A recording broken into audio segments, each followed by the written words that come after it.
o livro de Romanos, capítulo 4, carta do apóstolo Paulo aos Romanos.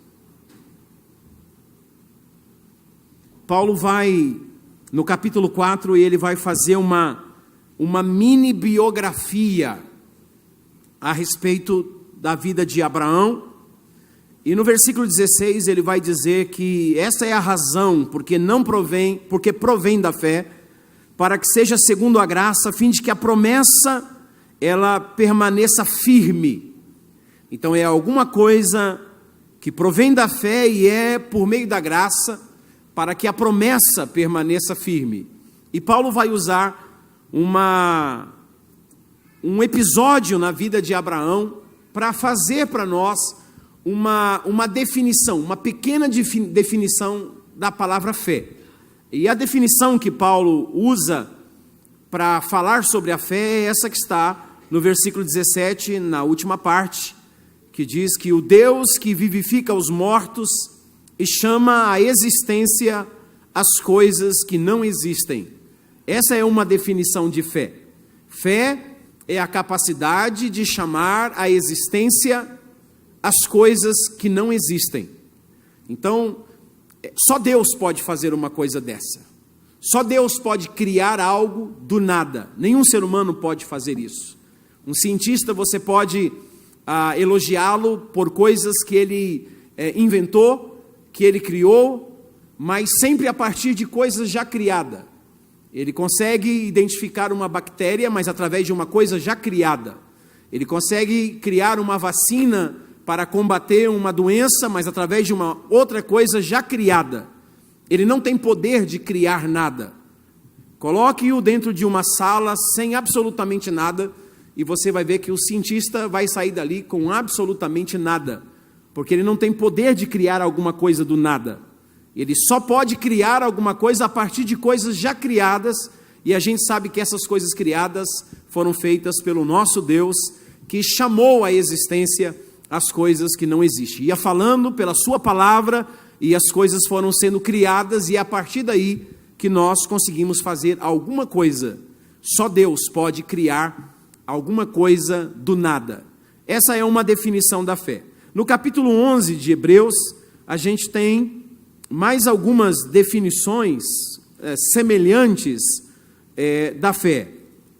E a gente vê no versículo 3 de Hebreus 11, que pela fé nós entendemos que o universo, ou os mundos, ou o mundo foi criado, foi formado pela palavra de Deus. E novamente ele vai usar essas expressões. De maneira que o visível veio a existir das coisas que não aparecem. O visível veio a existir das coisas que não se enxergam. O visível veio a existir daquilo que não se podia ver. Então essa é uma definição de fé. É a capacidade de Deus materializar coisas que os olhos humanos não podem ver. São invisíveis, mas através da fé Deus materializa essas coisas. E o versículo 1, ora, a fé, o que é a fé? A fé é a certeza das coisas que se esperam e a convicção de fatos.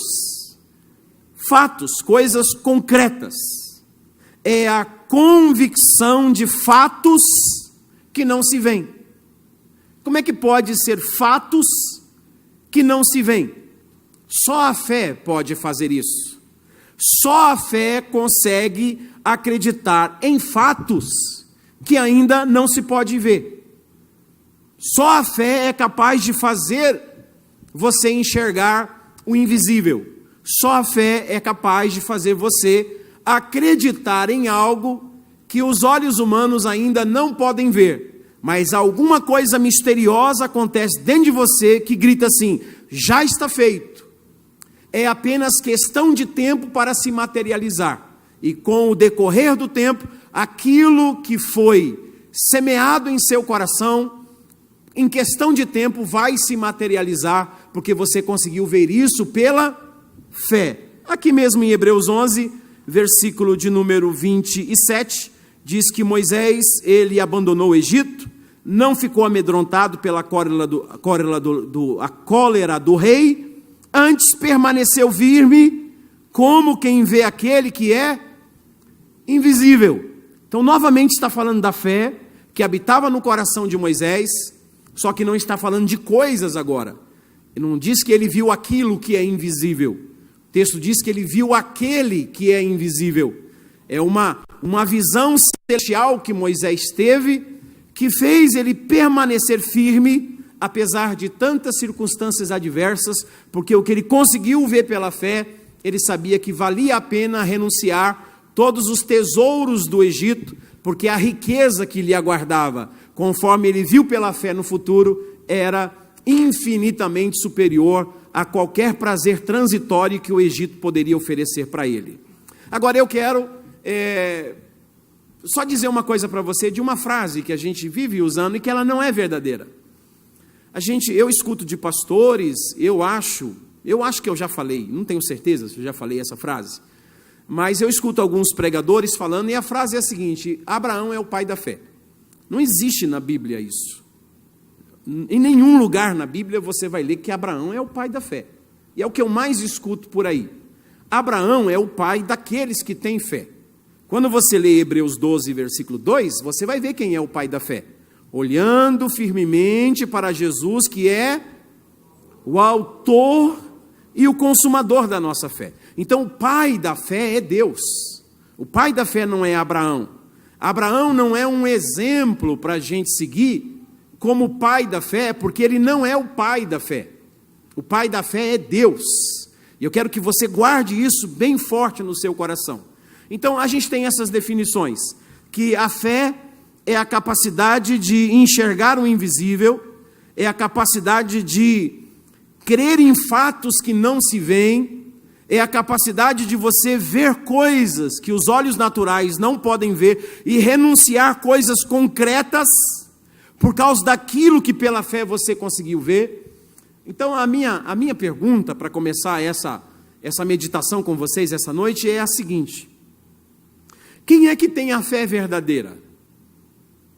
Quem tem a fé verdadeira sou eu em acreditar em Deus? Ou quem tem a fé verdadeira é Deus por acreditar em mim? Eu quero que você pense nisso, porque nós pensamos que quem tem fé verdadeira somos nós, porque nós acreditamos em Deus. Isso é muito fácil. Deus é onipotente, Deus é onisciente, Deus é onipresente, Deus faz o que Ele quer, Deus tem todo o poder, Ele é o dono do ouro e da prata, Ele domina sobre todas as coisas, nada pode fugir do seu controle, para Ele todas as coisas são possíveis, Ele opera e ninguém pode detê-lo, Ele estende a mão e ninguém pode impedir, Ele é um Deus poderoso, Ele é um Deus grande, Ele nunca pode falhar, Ele sempre faz o que Ele quer, porque Ele é Deus.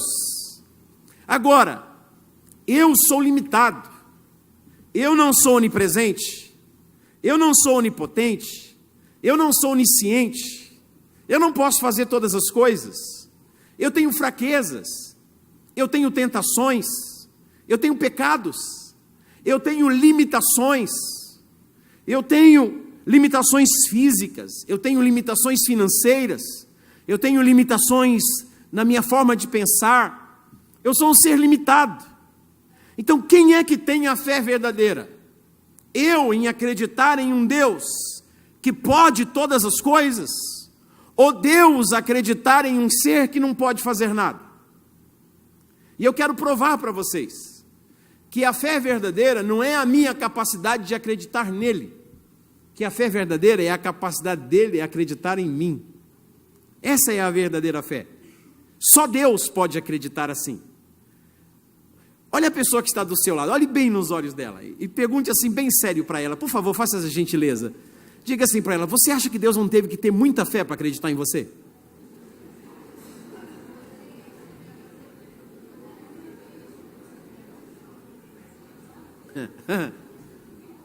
Eu sei que Deus teve que ter muita fé para acreditar em mim. Ele teve que ter muita fé para acreditar em mim, porque Deus só pôde acreditar em mim porque Ele consegue ver o que não existe. Ele pôde acreditar em mim até mesmo quando eu não acreditava em mim. E essa é a história de Abraão. A história de Abraão é a história de um homem que Deus diz: você vai ser pai. E ele diz: eu acredito. A sua descendência vai ser como as estrelas do céu, como a areia da praia. E o Abraão disse: eu acredito. Só que os anos foram passando. E o Abraão não consegue ser pai, sendo Sara a sua mulher. Ele vai envelhecendo, e quando chega à idade de quase 100 anos, de 99 anos, eu estou com vocês em Gênesis 17, Deus aparece a Abraão e diz assim: Abraão, você vai ser pai. Qual é a reação de Abraão? Veja aí Gênesis 17, versículo 12. Na verdade, Gênesis 17, versículo 17. O Abraão se prostra, ele cobre o seu rosto, e ele dá uma gargalhada, ele dá risada. E quais são as palavras que saem dos lábios de Abraão, quando ele dá risada, quando Deus diz que ele ia ser pai? Ele diz assim: um homem de 100 anos, vai ser pai? Eu não tenho condições de ser pai. A minha pergunta é: quem está acreditando em quem aqui? É Abraão que está acreditando em Deus? Não. É Abraão que está acreditando nele? Não. Quem é que está acreditando em quem? É Deus que está acreditando em Abraão, quando Abraão não acredita nem nele mesmo. Ele diz: um homem de 100 anos não pode ser pai. E Sara já é uma senhora também, não tem jeito. E esse Deus que consegue enxergar o invisível, esse Deus que consegue ver o nosso futuro, quando o nosso presente é todo tribuloso e cheio de limitações, ele vem e ele acredita em nós. E ele faz um ato profético com Abraão. Abraão é um velhinho, diz: Senhor, se tivesse pelo menos Viagra aqui nessa época. Não tem Viagra. Não me olha com essa cara de evangélico escandalizado. Não, está lá, pode ler lá, que ele está falando para Deus. Sai mais como um coelho desse mato aqui, acabou, não tem jeito. E aí vem Deus e diz: Abraão, você não tem mais capacidade de acreditar em você, está velho mesmo, mas eu acredito em você. E eu vou fazer um ato profético, Abrão. Você não vai se chamar mais Abrão, que significa pai enaltecido. Eu vou mudar o seu nome, embora eu sei que nem você acredita em você, mas como eu sou o pai da fé, eu consigo ver lá na frente, eu consigo enxergar o que vai acontecer na frente. Então eu vou fazer um ato profético, vou mudar seu nome de Abrão e vou chamá-lo a partir de hoje de Abraão, que significa o pai de muitas nações. O cara que não acredita nele, o cara que diz: eu não posso ser pai, eu sou velho. Deus diz: mas eu vou te chamar de pai de muitas nações, porque eu já estou enxergando isso na sua vida, eu acredito que isso vai acontecer. Olha o capítulo 18, por favor, é a vez de Sara. A senhora Sara, a senhora Sarai, está lá na porta da tenda dela, e ela está escutando um anjo dizendo para Abraão: ó Abraão, daqui a um tempo eu vou te visitar, rapaz, e você vai ser pai, Sara vai ser mãe. E Gênesis 18, versículo 12, diz que Sara, ao ouvir isso, o que ela faz? Ela dá risada também. E ela diz assim, quietinha com ela. Primeiro, ela vai apresentar para Deus 4 coisas, né? 4 impossibilidades. É uma fotografia da gente, quando Deus fala alguma coisa a nosso respeito. Ela diz assim: Senhor, eu já sou avançada em idade. Eu não sou mais uma mocinha. Eu sou uma senhora avançada em idade. Segundo, não posso ficar grávida. Primeiro, porque sou velha. Segundo, porque eu sou estéril. Eu não tenho a capacidade de gerar, de dar à luz a uma criança. Eu sou estéril. O meu útero é estéril. Terceiro, eu sou uma mulher que já cessou o incômodo das mulheres. A menstruação, eu não tenho mais período de fertilidade, não experimento mais menstruação, eu já suei, a velhinha já passou pela menopausa. Está dizendo, não tem mais jeito. Eu lembro uma vez aqui em Goiás que eu perguntei na igreja o que significava o incômodo das mulheres. E uma irmã levantou e disse: é o marido. Eu quase não consegui continuar pregando naquela manhã. E alguns é mesmo, né, pastor? Então ela fala, eu sou velha, eu sou estéril, eu não tenho mais o período de fertilidade, eu já cessou o costume das mulheres. E quarto, para piorar, veja aí o versículo 12, ela diz assim para Deus, e eu olho para o Abraão e eu não sinto mais deleite nenhum. É atração sexual que está escrito aí, olha aí para você ver. Ela diz, eu olho para o velhinho e eu entro em depressão. Porque não é isso, pastor, olha aí para você ver. Ela disse, eu não tenho mais aquela coisa que diz, oh, minha velha é hoje. Não tem, ela disse assim, ó, o cara pode cafungar na minha orelha, o Abraão pode vir beijar. Agora a gente é tão velho que é só para se esquentar. A gente só se esquenta. Não dá para fazer mais nada. Então, essas são as impossibilidades. Aí Deus diz assim, Sara, eu sei que você não consegue acreditar mais em você, mas eu acredito em você, Sara. Eu acredito em você. Então eu não vou te chamar mais de Sarai, que é princesa. Eu vou mudar o seu nome para você ter uma visão profética, para você enxergar o futuro. Então Abraão não vai te chamar mais de Sarai, que é princesa. Abraão vai te chamar de Sara, que significa mãe de nações. Então veja o que está acontecendo aqui. Não é a capacidade do homem crer em Deus. É a capacidade de Deus convencer o homem a acreditar da forma como Deus quer que ele enxergue a vida. Não é a virtude de Abraão, e creu Abraão no Senhor e tal. A gente vê que ele creu em Gênesis 15:6, mas ele cria na força física dele. Eu posso ser pai, eu posso ser pai. Quando falhou tudo, Deus diz, vai ser pai, ele dá risada. Ele diz, não, eu não posso ser pai. Ele não tem mais fé em nada, nem nele. E é aí que Deus entra. É às vezes quando a gente perde a fé na gente mesmo, que Deus entra. Porque às vezes enquanto a gente está confiando em nós, parece que não tem espaço para Deus agir. Quando a gente confia nas nossas habilidades, no nosso dinheiro, nas nossas amizades, no nosso QI, que já não é mais quociente de inteligência, mas é QI, é quem indica, quem é que vai me indicar, eu tenho amigos, e a gente vai confiando nisso, parece que não tem espaço para Deus agir. Mas quando a gente percebe que a gente não consegue acreditar mais nem em nós mesmos, não tem mais habilidade alguma, virtude alguma, possibilidade alguma das coisas acontecerem, aí vem esse Deus. Gênesis 17, versículo 1, e apareceu o Senhor Deus a Abraão, dizendo, eu sou o Deus Todo-Poderoso. Por que ele se apresenta como Deus Todo-Poderoso? É justamente quando Abraão se sente um dos mais fracos, porque não pode, não tem condições, e aí vem Deus e diz, mas eu posso, é como diz o goiano, eu dou conta, eu posso realizar o milagre. E eu quero que você entenda isso, que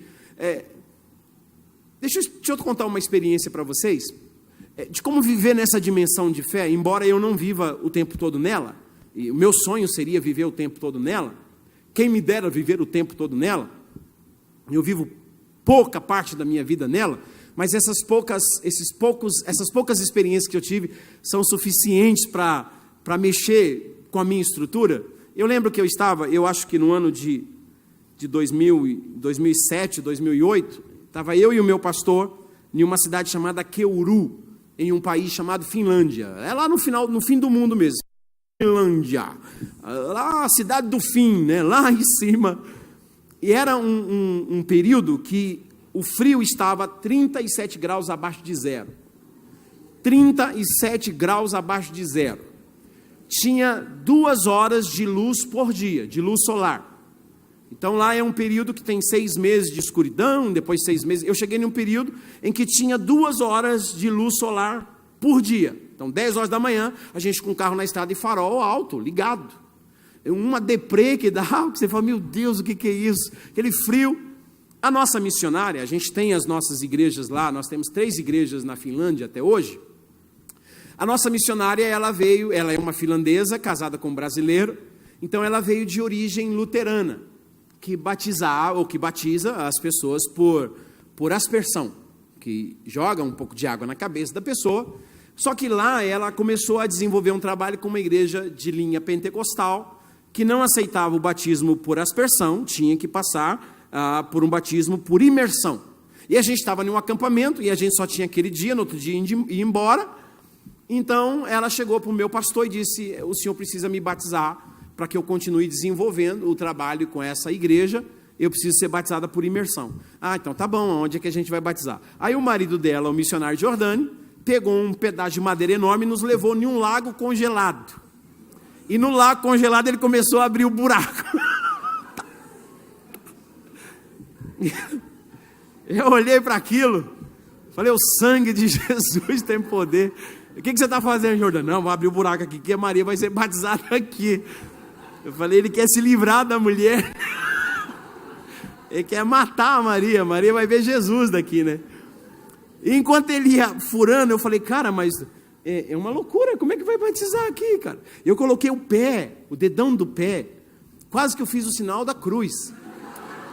Porque é muito frio, cara. É muito frio. Eu falei: e como é que vai ser? Ele falou: não, se entrar assim morre mesmo, mas tem que tomar choque térmico. Eu falei: choque térmico? Como assim? Não, tem a sauna ali, uns 150 metros, vai na sauna, aí fica lá uns 20 minutos na sauna, aí vem correndo aqui, e você entra na água aqui, aí vai dar uma coisa esquisita e tal, depois você volta para a sauna, aí vai tomando um choque térmico. Meu pastor olhou para aquilo, falou assim para mim: Edson, vai tomando a sauna aí, que eu vou ali responder alguns e-mails, eu já volto. Eu falei: tá bom, pastor. Meu pastor, né? E eu entrei na sauna e tinha uma janelinha assim que eu ficava olhando para o lago e o buraco lá. E eu dizia: mas não entro naquele lugar, mas nunca. Sou louco.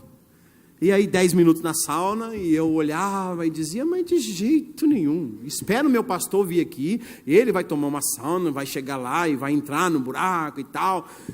Aí entrou, uns 15 minutos que eu estava na sauna, entrou assim um branquelão, parecia um frango de granja, um finlandês enorme. Me cumprimentou lá, a gente falou algumas coisinhas. Aí ele ficou uns 10 minutos na sauna, colocou uma toalha nas costas, saiu caminhando normal, no meio lá do gelo, olhou lá no buraco e saiu, pegou a toalha, pegou o chinelo, as coisas dele e foi embora. Eu falei: é fácil. E eu já estava suando, coloquei a toalha nas costas. E eu saí pelo caminho. Na metade do caminho eu dei vontade de desistir, porque o frio por lá de fora era terrível. Eu falei: não, mas eu não posso ser covarde desse jeito, eu vou. Cheguei lá, rapaz, e eu entrei no buraco. Questão de segundos, pastor, não dava nem para contar. Foi rápido demais. Quando chegou aqui, eu saí tão rápido como eu entrei, e eu não estava rejuvenescendo, eu estava enrijecendo. E eu comecei a gritar, mas de desespero. Parece que veio um manto de alguma coisa assim que vai te encolhendo todo, vai quebrando tudo. E eu comecei a gritar, e eu gritava desesperado. E eu saí correndo que nem um robô para dentro daquela sauna. E dentro da sauna eu disse: o sangue de Jesus tem poder. Eu não vou entrar nesse negócio, mas nunca, jamais. E estava lá na sauna. E 10 minutinhos depois eu comecei a pensar que eu estava ficando louco. Porque 10 minutinhos depois, eu olhava pela janela e eu tinha vontade de ir lá no buraco de novo. Eu disse: não é possível. Estava tão quente a sauna, que eu disse: eu vou lá. E fui. Só que eu mergulhava até aqui, até o pescoço. Porque eu lembro que o missionário disse que não podia molhar a cabeça. Aí eu mergulhava até o pescoço. Aí nessa segunda vez eu já saí gritando, mas eu dava glória a Deus, aleluia. Já não era um grito de desespero. Fui para a sauna, 5 minutos depois na sauna, uma vontade doida de voltar para aquele lago. E eu falei: eu fui. E fui e mergulhei de novo. E quando eu voltei, chegou meu pastor: Edson, vamos fazer o batismo, porque logo logo a gente tem que ir para a cidade, não sei o quê. Eu falei: pastor, então vou fazer o seguinte, o senhor toma um choque térmico aqui.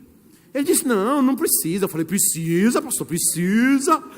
Porque se o senhor entrar lá, porque era meu pastor que ia batizar, né? O senhor precisa, pastor, tomar um choque térmico, porque se o senhor entrar lá desse jeito aí, sem choque térmico, o senhor pode até morrer. E o missionário disse: não, pastor Joel, é verdade, fica aí, toma uma sauna, depois... E aí chegou uns 15 minutos depois, e eu tinha levado a minha câmera de tirar foto, né? Falei, pastor, vamos lá, agora você vai tomar um choque térmico. E eu tinha dito para ele, pastor, o senhor entra até o pescoço. Ele entendeu que o lago dava no pescoço. Tadinho. Eu estou lá, na câmera, e o meu pastor, ele desceu e ele sumiu. Ele sumiu. Eu tenho a foto, ele com o olho assim, quando ele voltou, ele estava com o olho virado. Ele só não me xingou porque ele era muito crente. E gritava. E eu dizia, fica firme. Eu sei o que é isso. Estica o braço, pastor, estica o braço. E ele esticava o braço. E gritava, vamos passar. Nós vamos para a sala, no meio do caminho, dali um mês mais ou menos, ele ia fazer uma cirurgia. Ia tirar uma cartilagem para colocar alguma coisa assim na bacia dele, não sei. No meio do caminho, ele olhou assim para mim e falou, Edson, que bom que Deus te trouxe, né? Porque você sabe que eu vou ter que fazer uma cirurgia o mês que vem, então eu acho que você vai ter que fazer o batismo. Eu falei, pastor, a missionária, o senhor que é o pastor dela, pastor. Pessoal, se eu vim aqui não fazer o batismo, vai ficar esquisito, né? Então, ele falou, então eu vou fazer o batismo, mas eu vou fazer tudo por lá de fora. Tudo assim, confissão, tipo, batismo no nome do Pai, do Filho, tudo aqui por lá de fora. A gente entra, rapidinho, pronto, não precisa falar nada. E foi assim. A gente por lá de fora, fez a confissão, fez tudo. E batizou a irmã Maria, que foi o batismo mais rápido que eu já vi na minha vida. Batizou a irmã Maria, o pastor Joel saiu correndo do buraco lá e corremos para a sauna para poder... Mas aí eu já tinha mergulhado 5 vezes naquele dia. No outro dia que a gente tinha que ir embora, eu chamei o missionário e falei, missionário, tem como você me levar lá de novo? Ele falou, lá onde? Eu falei, lá, rapaz, para mergulhar naquele lago lá. Ele falou, você está louco? Eu falei, não, eu quero. Eu sei que eu mergulhei 8 vezes. Interessante que o dia que só de ver eu já estava clamando o sangue de Jesus, mas eu coloquei o meu pé naquela água, eu falei, mas nunca que eu entro numa água dessa. Só que através de um ritual de choque térmico, o meu corpo foi se adaptando à temperatura daquela água. Então aquela água já não me fazia mal, aquela água me fazia bem. Eu tomava sauna, eu entrava naquela água, e a temperatura dela já não era agressiva a mim, eu me sentia bem, fazia bem para mim. Então eu acredito que Deus quer nos levar na dimensão dele, mas a gente precisa tomar alguns choques térmicos para a gente entrar na dimensão de Deus. Não é fácil a gente entrar na dimensão de Deus, porque o que é milagre sobrenatural para nós? Você acha que Deus conhece essa expressão sobrenatural? Você acha que Deus vive nessa dimensão nossa para fazer um milagre e dizer, eu fiz um milagre sobrenatural? Para Deus tudo que é sobrenatural para nós, para Ele é natural. Os anjos não têm doença, os querubins não têm necessidade. O reino de Deus, tudo é perfeito. Tudo que para nós é sobrenatural, de Deus é natural. Só é milagre para nós porque a gente ora, a gente clama e Deus vem nos visitar na nossa dimensão. E quando Deus entra na nossa dimensão de necessidade e faz o milagre, então aconteceu para nós aquilo que é sobrenatural, porque foi o natural de Deus entrando no nosso mundo caído. E para Deus é natural fazer milagres, para nós é que é sobrenatural. Quando a gente começa a andar na dimensão de Deus, a andar na vontade de Deus, no clima de Deus, no agir de Deus, as coisas que a gente considera sobrenatural, elas começam a se tornar naturais para nós. A minha esposa diz para mim, Edson, você sabe que eu não preciso de fé. A sua fé é suficiente, eu vou só de carona. Ela disse, eu não preciso de fé. Você tem uma coisa e você precisa de algo e não sei o quê, e você começa a orar e buscar e de repente está lá. E todas as necessidades são supridas, e as escolas são construídas, e o poço apareceu, e o orfanato foi aberto, e não sei o quê. E é muito dinheiro que eu olho para mim e eu não tenho nada. Eu coloco a mão no meu bolso, eu não tenho absolutamente nada. Mas eu aprendi a entrar nessa dimensão de Deus, em que as coisas acontecem, as pessoas põem a mão na cabeça e dizem, uau, isso é um milagre, isso é sobrenatural. Eu me alegro com eles, eu falo, puxa, amém, louvado seja Deus. Mas já é uma coisa meio que natural, porque você começa a viver na dimensão dele. Quantos estão me entendendo? Por favor, diga amém. E eu vou terminar essa minha, eu não vou me estender na ministração, mas eu queria mostrar para você o seguinte: todas as vezes que você vê Deus chamando um profeta, chamando Abraão, chamando Jacó, chamando Isaías, chamando Moisés, pode ver, não é o homem acreditando em Deus. Deus chama Moisés e diz, Moisés, a sarça arde, Moisés tira a sandália dos pés, se prostra, e aí vem Deus e fala, eu vou libertar o meu povo do Egito com mão poderosa, e Moisés disse, puxa, que bom, e tal, mas eu vou usar você. Aí Moisés disse, não, Senhor, eu não tenho jeito. Não, eu vou usar você, Moisés. Não, eu não sei falar direito. Eu vou ser com a sua boca, Moisés. Não, Deus, o Senhor sabe que eu sou um homem pesado de língua. Aí Deus diz assim, Moisés, olha, vou fazer o seguinte, eu vou usar Arão então para ser sua boca, e você vai ser como se fosse Deus para ele. Aí Moisés disse, mas você sabe, Senhor, se eu for lá ao faraó, quem é que eu vou dizer que apareceu a mim? Qual que é o seu nome? Aí ele está dizendo, eu não te conheço, eu não sei quem o Senhor é. Não, eu sou o grande, eu sou o que sou, o eu sou me enviou a voz. É Deus tentando convencer Moisés, e Moisés não está acreditando em nada. Moisés está olhando só para as suas incapacidades. Eu não posso, eu não tenho, eu não sei falar, eu sou pesado de boca, eu não tenho autoridade para ir lá. É Deus guerreando com Moisés para tentar ensinar Moisés de como é que ele deve enxergar a vida conforme Deus enxerga. É Deus lutando para nos convencer, para acreditar nele da forma como ele quer que a gente acredite.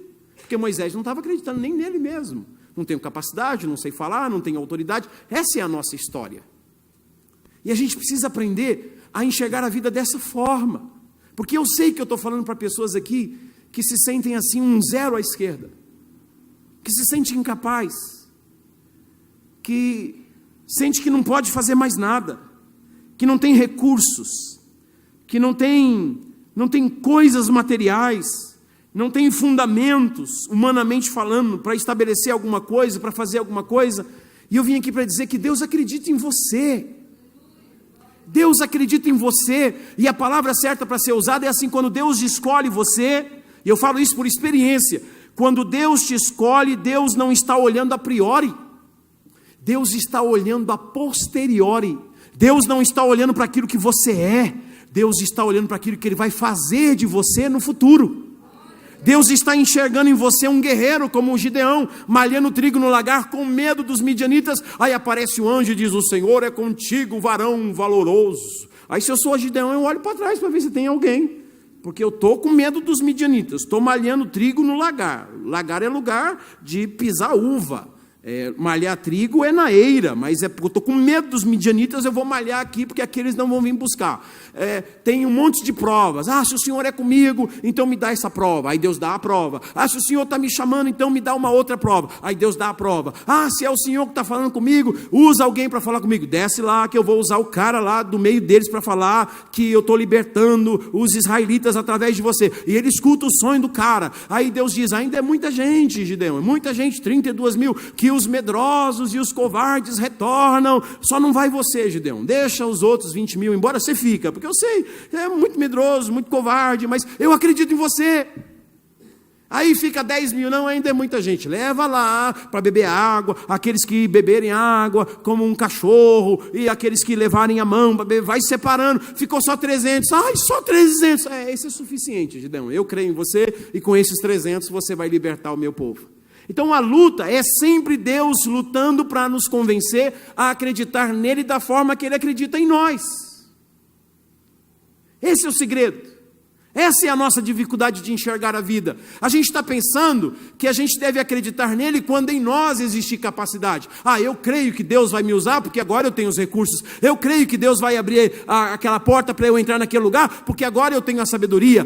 Eu creio que Deus vai libertar aquelas pessoas porque agora eu tenho o poder. A gente está pensando que tem que ter a capacidade para ir lá e fazer. Quando na verdade Deus diz, vai, porque eu no meio do caminho vou te capacitar, vou abrir as portas e vou fazer o milagre.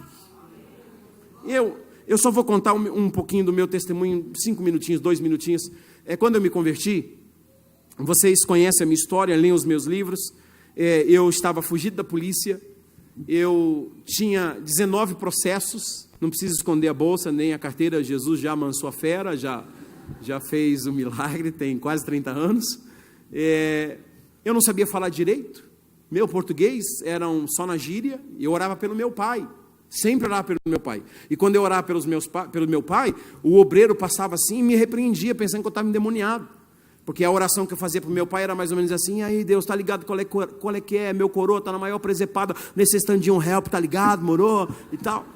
Os obreiros, eu estava orando, coração sincero, mas eu não sabia falar de outra forma. Os obreiros passavam e diziam: sai trevas em nome de Jesus. E um dia, pregando para as árvores, vocês conhecem, eu fiquei quase 9 meses pregando para essas árvores, porque eles não me deixavam falar para os rapazes lá, porque o meu português corrompia todo mundo. Então, eu pregando para as árvores, eu ouvia a voz de Deus. Eu ouvia a voz de Deus. Eu posso contar nos dedos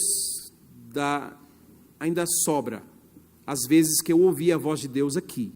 Eu escuto sempre a voz de Deus aqui dentro de mim, enquanto eu leio a palavra. A voz de Deus vem por meio da palavra. Agora, de forma audível, eu acho que menos de 10 vezes eu ouvi a voz de Deus vindo com força de fora para dentro.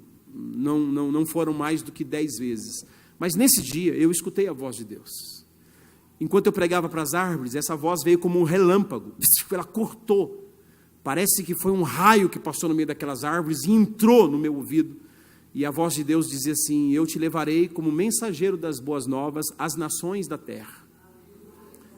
Primeiro, que eu não sabia o que era ser mensageiro das boas novas. Eu não tinha conhecimento de nada do Evangelho. Eu tinha alguns meses de convertido, nem meses. Ia completar 2 meses de convertido. Se eu não me engano, no dia 22 de outubro de 1987 foi o dia que eu ouvi a voz de Deus.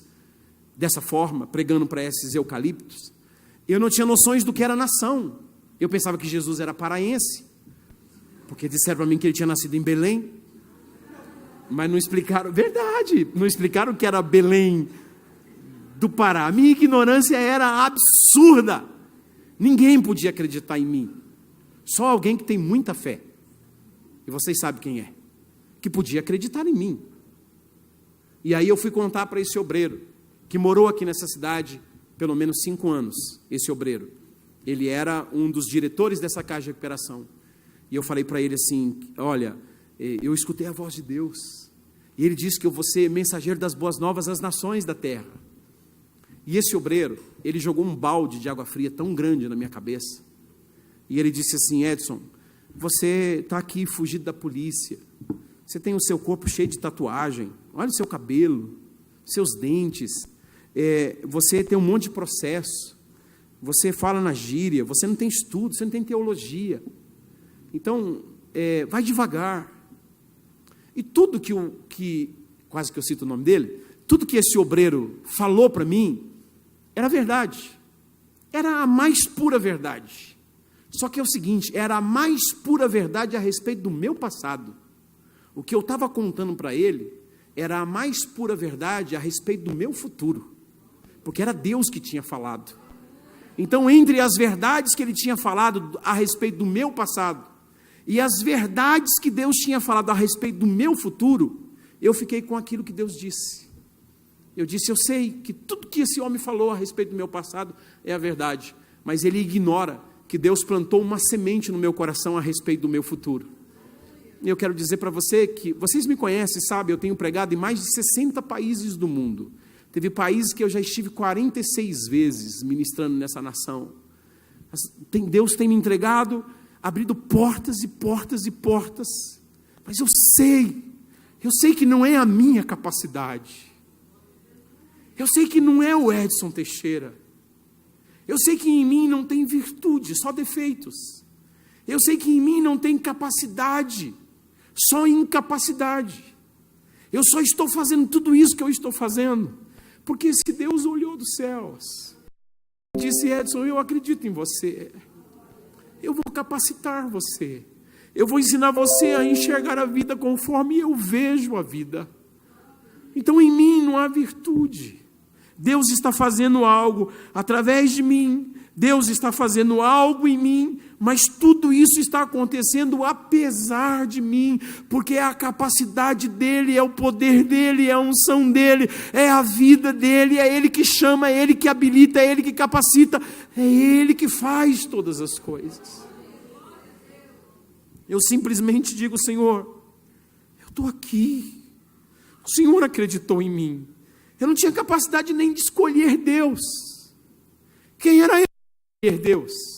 Para dizer, eu quero ficar do lado de Deus, eu quero, quem sou eu? Que capacidade humana há nessa natureza pecaminosa que vivia distante dele? Para dizer, eu quero ficar do lado de Deus. Deus sabia que em mim não tinha essa capacidade, por isso ele diz em João 15,16, Edson, não foi você que me escolheu, não fostes vós que me escolhestes, mas fui eu que vos escolhi. Até a escolha para a salvação, até a escolha para desenvolver o ministério, foi Ele que nos escolheu, Ele que nos nomeou, nos capacitou e nos enviou para que a gente possa produzir fruto segundo a capacidade do Espírito de Deus que está em nossas vidas. Eu quero orar com vocês essa noite. Você pode ficar em pé, por favor, por gentileza?